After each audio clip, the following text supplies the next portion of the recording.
morning, everyone. In this next edition of the Art Initiative, Awareness, Research, Teaching and Training Initiative, which Srinivasa Heart Foundation and Srinivasa Heart Center has started last year. Today, being the World Health Day, April 7th, 2022, the topic for discussion is Our Planet, Our Health. Every year, the World Health Organization observes April 7th as World Health Day. There is a theme for every year. The theme for 2022 is Our Planet, Our Health. In this context, I would like to inform from the references in the American College of Cardiology. I am sharing some references and material related to pollution and cardiovascular disease. Because considering the theme of the World Health Organization on this World Health Day, Our Planet, Our Health, it is a pollution throughout the world which is leading to health problems in general and cardiovascular disease in particular. The message of the World Health Day is to create societies focused on health, not only of the individual but also the societal health. The World Health Organization estimates that more than 13 million deaths around the world occur each year due to avoidable environmental problems. 90% of people breathe unhealthy air resulting from the burning of fossil fuels. We have mosquitoes spreading diseases throughout the world. Extreme weather events, land degradation, water scarcity displace people and affect their health. Pollution and plastics occupy the oceans, mountains, and also the food chain, and thereby causing ill health. Systems that produce highly processed, unhealthy foods and beverages are driving a wave of obesity, causing cancer and heart disease, and thereby generating a third of global greenhouse emissions. The Lancet Commission developed a framework, what is called as the pollutome, a subset of the exposome defined as a totality of all influences of pollution on human health, including exposures across the lifespan. 9 million total deaths are directly attributable to environmental pollution, 4.2 million due to ambient air pollution, and that's outside air pollution, and 2.9 billion due to household air pollution, what is called the HAP.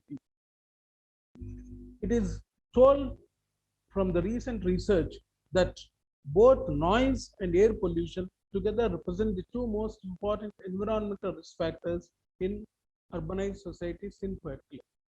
Earlier, we had conventional risk factors like diabetes, hypertension, tobacco, family history, hyperlipidemia, leading to cardiovascular disease in particular and health problems in general. But of late, the latest research points to the involvement of noise and air pollution, which together interact with the other conventional risk factors, thereby leading to health problems in general and cardiovascular disease in particular. While the independent effects of these risk factors have now been clearly shown, recent studies also suggest that the two exposures, that is exposure to noise and air pollution, interact with each other and with traditional risk factors such as diabetes and hypertension.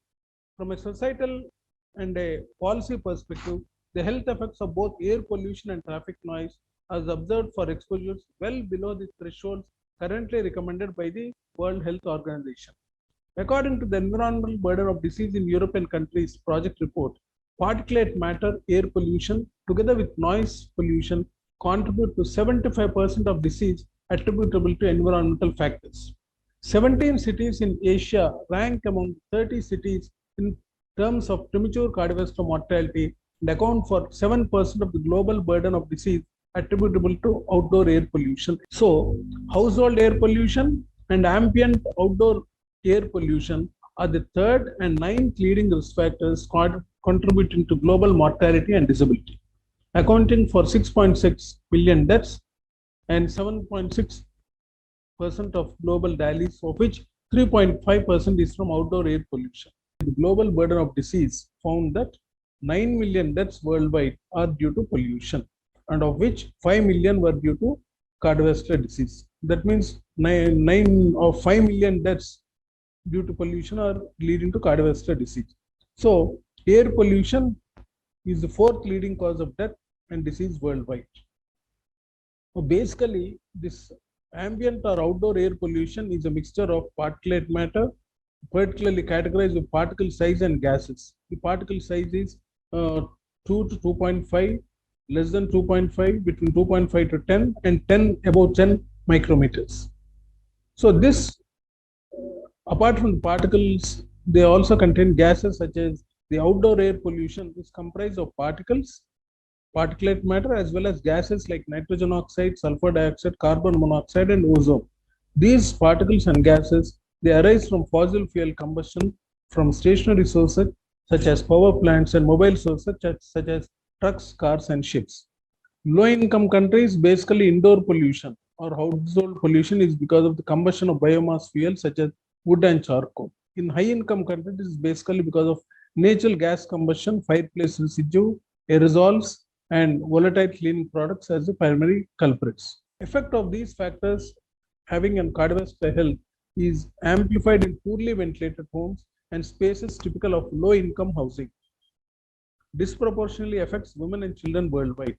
In most countries affected by pollution, pollution-related disease is responsible for 1 in every 4 deaths, and nearly 92% of pollution-related deaths occur in low to middle-income countries.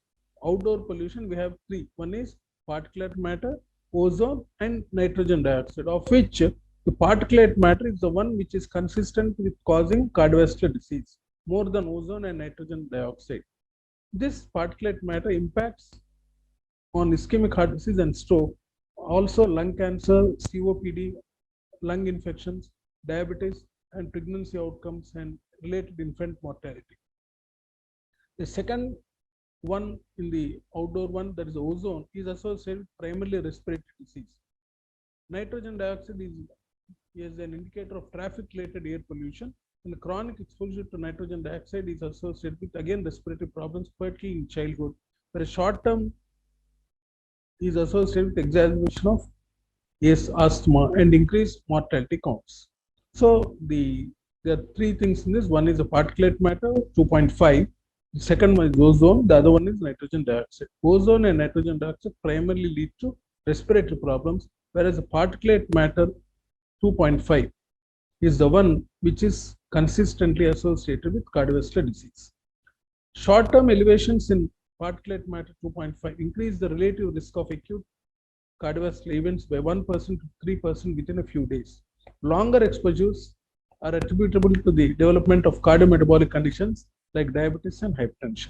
This particulate matter fraction of air pollution is broadly categorized by the aerodynamic diameter, that is less than 10 micrometers, PM10, less than 2.5 micrometers, fine particles, PM2.5, which is, as I told you, attributable to CVD most commonly, and between 2.5 to 10 millimeters is the coarse particulate matter between 2.5 to 10 micrometers.